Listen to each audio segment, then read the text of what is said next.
Ahojte, volám sa Peťo, som z kanála Denník hráča a v dnešnom videu by sme si predstavili hru Poslední holka a takisto si povieme nejaké dojmy z tejto hry a urobíme takú nejakú recenziu. A tu máme Poslední holku. Poslední holku. Poslední,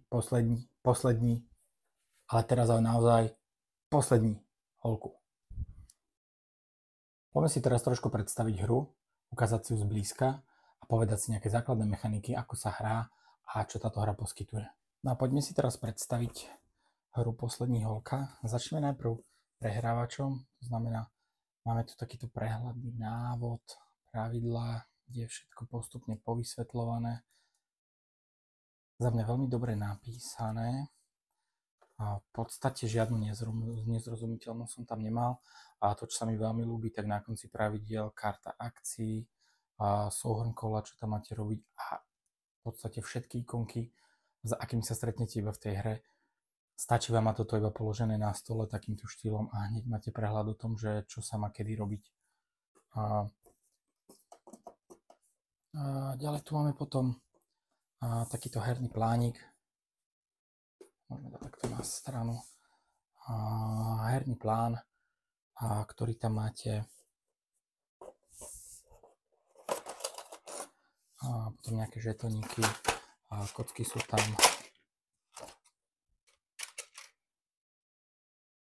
Takéto drevené postavičky. Sú nejaké špeciálne postavy.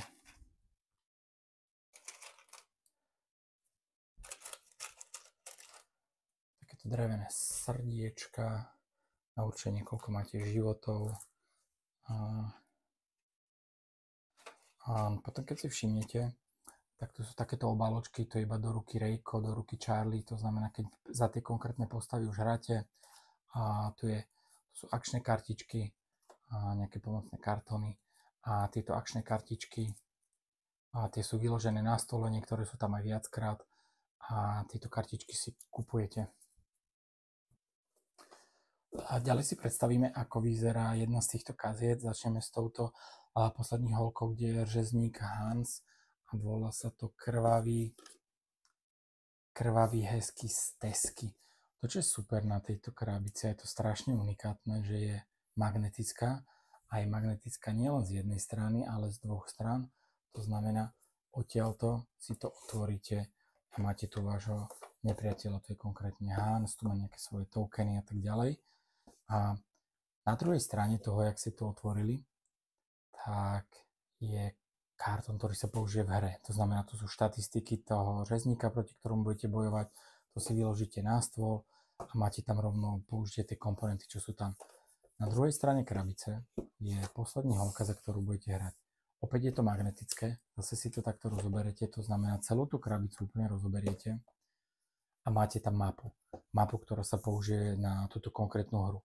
A k tomu máte z toho prehrávača, z toho coreboxu tento plánik a máte to kvázi setupnuté v rámci toho kartónu, čo tam je. OK, takže si pozrieme, ako sa setupuje. Keď si všimnete, tu máme Hansa Řezníka a tu má takto 4 druhy nôh, vyberete vždycky jednu náhodnú, umiestnite sem a takisto 4 rôzne, a v tomto prípade 3 prasačie hlavy, ktoré zase jednu náhodne sa umiestnite a zase máte variabilitu, tú znovu hrateľnosť opäť zvýšenú, lebo neviete, čo sa nachádza na druhej strane a takto pekne vám to sem vyplní obrázok.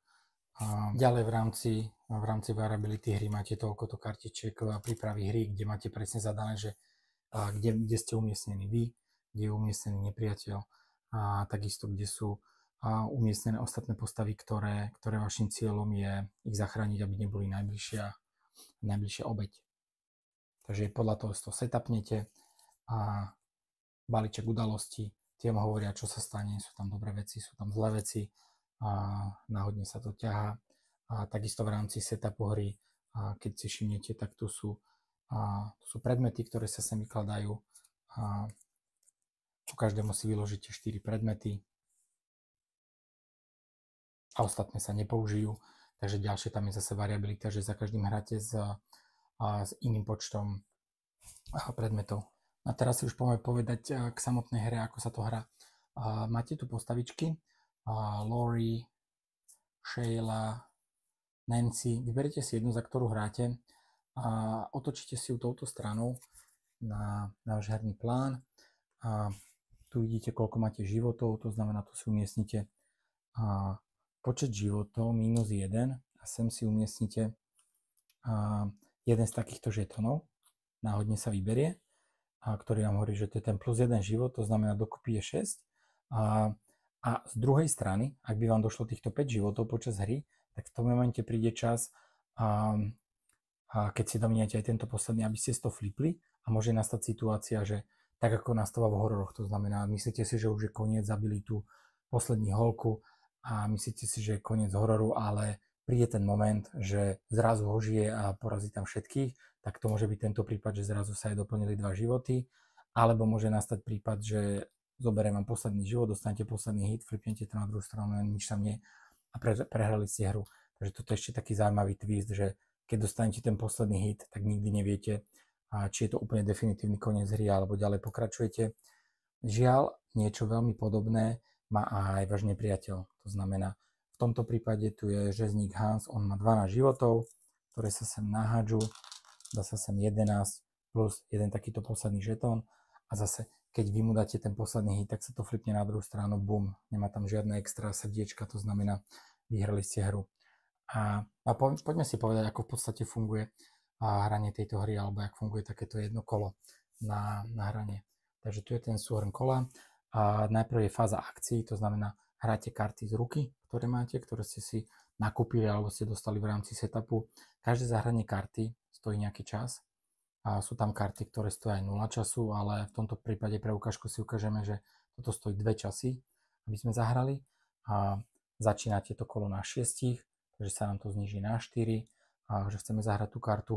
A tuto na tejto strane vidíme, že musíme hodiť kockami a zistiť, či sa nám úspešne podaril sprint, aby sme sa posunuli na tej mape. Toto sme my, toto je řezník a snažíme sa znižiť jeho životy na 0, aby sme vyhrali a trochu si pomáhame tým, že sa týmto obetiam snažíme pomôcť, aby sa dostali von preč z plánu.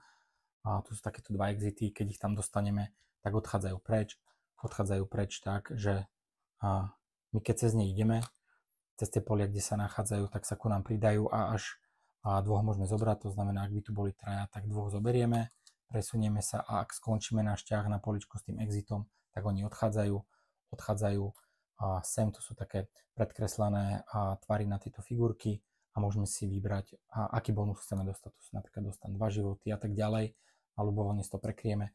Ak sa nám podarí všetkých 6 prekryť, flipneme túto kartu na druhú stranu a dostaneme nejakú dobrú schopnosť, čo nám zjednoduší túto hru.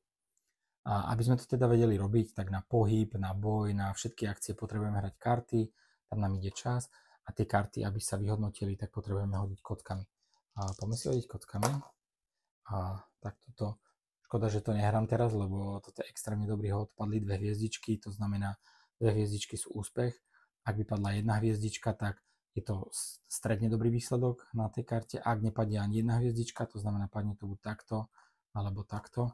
A to znamená, žiadna hviezdička tam nie je vytlačená, tak nastalo zlyhanie tej akcie. To znamená, buď stratíme život, alebo sme len prišli o čas.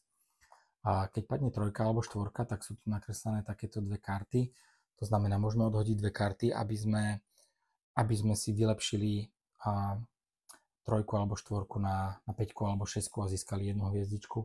A tie karty sú pomerne drahé, to znamená, stojí to niečo, ale keď je to pre vás dôležité, buď ten pohyb alebo útok, a veľakrát sa to vyplatí, aby ste to zaplatili. A takýmto štýlom v podstate funguje to základné hranie tej hry. Karty, čo zahráte v tom kole, odkladáte si nabok a potom budete mať všetky karty na tú hru sú k dispozícii a veľa tých kariet je tam aj 2 alebo 3 a poukladáte si ich takto na seba, dáte si ich sem okolo herného plánu a môžete si ich nakupovať. Tie, čo ste mali v tom kole, tak sa odhodia, tie neviete použiť a za zvyšný čas, čo vám ostane, teraz nám ostalo 4, tak za to si viete nakúpiť karty. Buď kúpite nejakú 1-2 drahé, alebo si to porozdeľujete a zoberete si ich. V tom momente, keď ich nakúpite a dostanete ich na ruku, tak tie, čo ste používali minulé kolo, tak sa vrátia zase do ponuky a ďalšie kolo si ich budete vedieť kúpiť. A potom prichádza na rad vrah, je tam balíček, sú tam dva balíčky vlastne pomiešané dokopy, ktoré vlastne majú identickú druhú stranu, takže ich neviete rozdeliť. Sú tam jednak karty priamo z tejto mapy, ktorú používate a z toho nepriateľa, ktorý tam je. A potiahnete si kartu a tam je napísané, čo tá v podstate postava robí. A máte tam určené, že či ide iba po obetiach, či ide po vás a o koľko sa presunie, máte určené na tejto stupnici. A s takým žetónikom, tento práve teraz nemám vyložený a to sa bude takto posúvať vyššie a stále bude mať väčšiu zúrivosť. Keď príde tento moment, že sem sa dostane tento ukazovateľ, tak sa jeho nohy otočia na opačnú stranu a dostane nejakú schopnosť a za každým, ak to ide v tejto stupnici, tak dáva vám väčší damage, to znamená, to je sila, ako útočí a tieto topánky znamenajú, o koľko sa bude hýbať. A v podstate toto sa opakuje, to znamená, váš ťah tam je a snažíte sa zachrániť tieto postavy, aby vám vylepšili vašu postavu a zároveň snažíte si pripraviť nejaký útok, aby ste zaútočili na toho nepriateľa, aby ste ho porazili. A super je v ostatných krabiciach, že tie postavy majú extra schopnosti, prichádzajú tam ďalšie veci, tie mapy sú interaktívnejšie, viete niečo robiť aj na tých mapách a tá variabilita tam naozaj obrovská. Takže asi toľko k predstaveniu hry Final Girl, alebo teda po česky Poslední holka, ktorú k nám prinieslo One Rider Studio, táto Season 1, alebo teda prvá sezóna tejto hry vyšla už v roku 2021 a teraz si skúsme zhrnúť nejaké také moje dojmy, ako sa mi to hralo a ako sa to podarilo úspešne lokalizovať a premeniť na českú verziu od Fox in the Box a Rex hry na náš trh. Takže začal by som asi ako prvé pravidlami, ako sa táto hra učí. Ja keď mám zvykom, že sa učím nejakú novú hru, tak prečítam si návod a veľakrát potom si ešte musím pozrieť nejaký video tutoriál, aby mi to celé nejak dávalo zmysel, obzvlášť keď sa jedná o nejakú strategickejšiu hru, keď sú také jednoduchšie hry, tak samozrejme, že to nie je treba, ale pri tých strategickejších oveľa lepšie mne tak funguje mozog, že nestačí mi prečítať iba si ten nejaký papierový návod, ale pozrieť si aj video. Bolo to potrebné aj pri tejto hre, nebolo. Ten návod je veľmi zrozumiteľne napísaný, tým ako vidíte, že je jednak základný prehrávač a k tomu sú kvázi takéto moduly videokazety, ktoré dávate do virtuálneho nejakého videoprehrávača, tak viete si to ľubovoľne nakombinovať, viete si vybrať rôznych nepriateľov, ktorí idú proti tým posledným holkám a tým, že si to môžete takto ľubovoľne kombinovať, tak tam môžu vzniknúť zaujímavé a netradičné kombinácie, na ktoré pravidlá nemysleli a práve aj tam ponúka ten papierový návod práve nejaké spôsoby, že čo s tým robiť.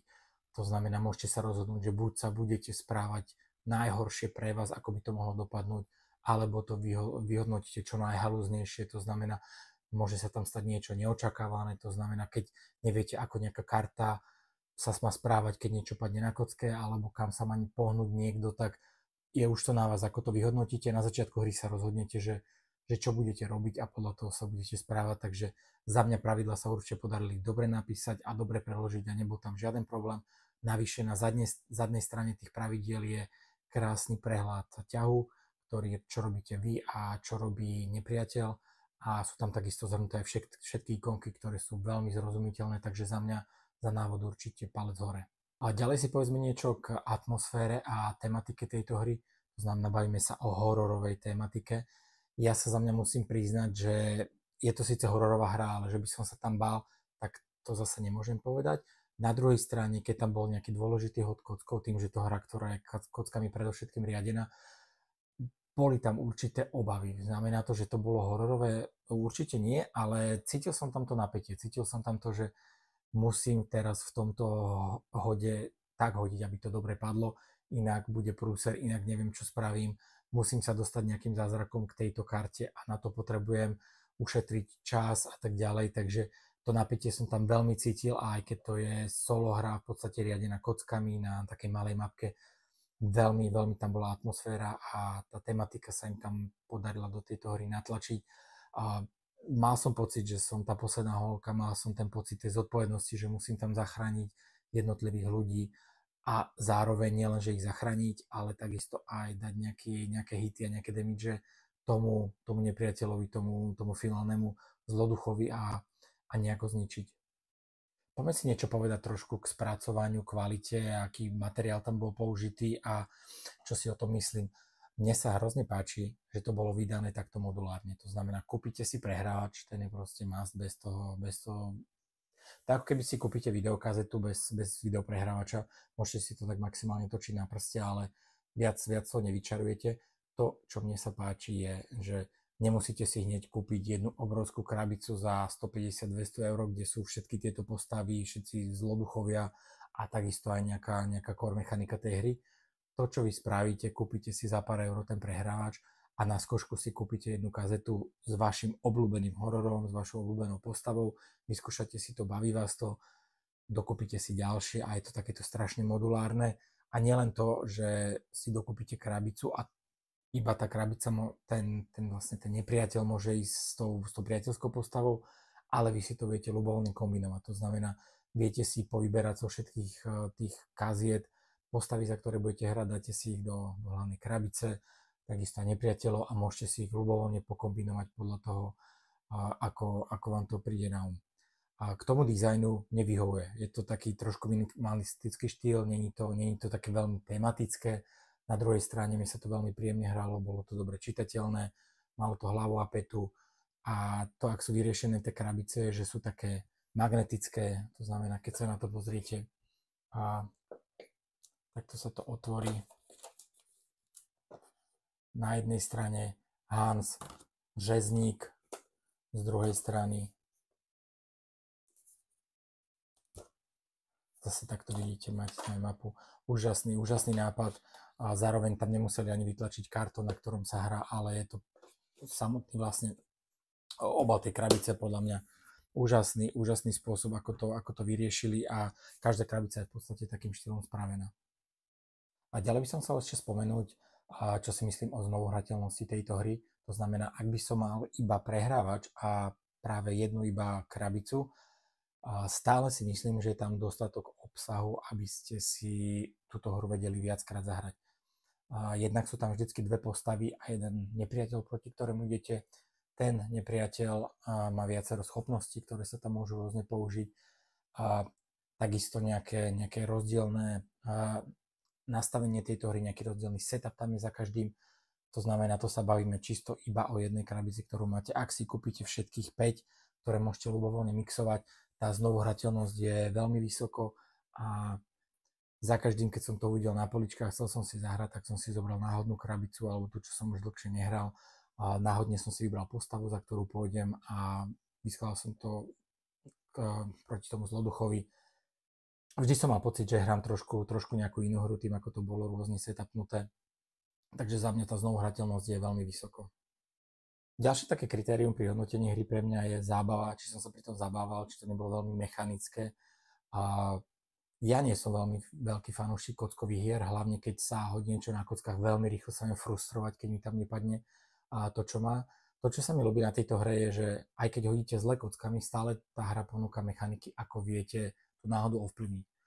A pre mňa to bola zábava. Pre mňa práve tým, že to bol taký hororový štýl hry a patrí k tomu to napätie, to, čo padne na tých kockách, práve to robilo aj tú zábavu.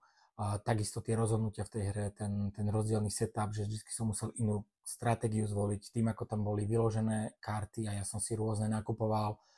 Celkovo ten systém fungovania tej hry, že zahráte tie karty, znova ich neviete použiť, musíte ich odložiť, viete ich použiť v ďalšie kolo.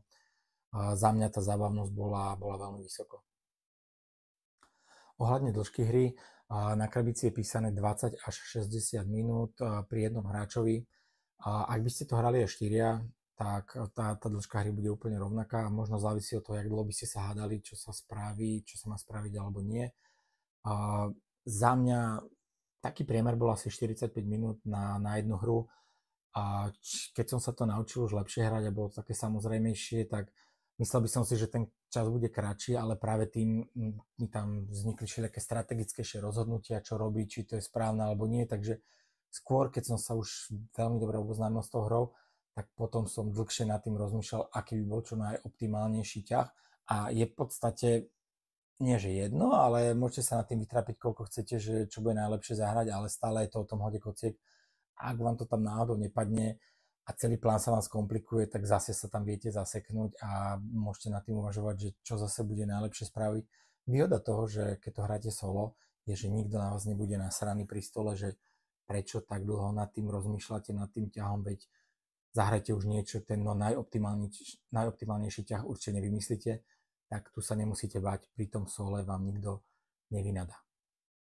Ešte by som sa chcel vyjadriť k pomeru, cene a výkonu v tejto hre. Myslím si, že tu to bolo doručené na výbornú a to práve kvôli tomu, že je to taký modulárny systém hry. To znamená, kúpite si jeden prehrávač, vyberete si jeden váš obľúbený horor, kúpite si to, vyskúšate si to za pár eur, baví vás to, dokupujete ďalej, nesadlo vám to úplne, dajte tomu znova šancu, možno tam objavíte to skryté čaro toho napätia, toho hororu a to čaro tých kociek. A ak sa vám to ľúbi, kúpite si rovno všetky tieto krabice alebo teda tie kazety do prehrávača. Existuje tam kopec upgradeov, viete si tam dokúpiť plastové postavičky, to znamená, už to nebudú iba také drevené figurínky, ale už to naberie úplne nový dojem a nové také cítenie z tej hry. Takže ten pomer cena a výkon si určujete vy sami, ale ak do toho nechcete veľa investovať, tak táto hra vám ponúka za málo peňazí veľa muziky. Na konci by som zhrnul ešte nejaký môj osobný dojem, či sa mi to páčilo, či by som vám to odporúčil kúpiť, alebo či by som si to ešte raz kúpil, ak by som mohol. Za mňa určite áno. Nemyslel som si, že budem fanúšik solo hier, ale táto hra, ktorá je čisto pre jedného hráča, tak sa mi strašne ľúbila. Nemusíte sa cítiť ani limitovaní, že to je iba pre jedného hráča, ak by ste to chceli hrať 4. Každý z vás si môže kúpiť jednu hru, takže 4 kopie si kúpite, každý si to zahrá, môžete to hrať naraz v jednej miestnosti, akurát musíte potichšie rozmýšľať a potom môžete sa porozprávať o tom, že kto čo najrýchlejšie zastavil toho nepriateľa na konci. Za mňa myslel som si, že nebudem solo hráč, ale táto hra mi ukázala, že solo hry môžu byť veľmi zaujímavé, veľmi zábavné. Pomerne rýchlo sa to dá odohrať. Ten setup, tá príprava hry chvíľku trvá, ale nie je to nič otravné. Keď párkrát si to zahráte, už veľmi rýchlo viete tú hru rozložiť a potom ju aj zložiť. A za mňa by som ju určite odporúčil. Ak si ju niekde viete vyskúšať, vyskúšajte ju, alebo aspoň skúste si kúpiť ten prehrávač a nejakú jednu vašu obľúbenú postavu. Na začiatok by som určite odporúčil Krvavý hezký stezky. Je to v podstate hra, ktorá tam nemá nejaké extra pravidlá. Je to vyslovene, že ten najjednoduchší boxík a hlavne je tam řezník Hans.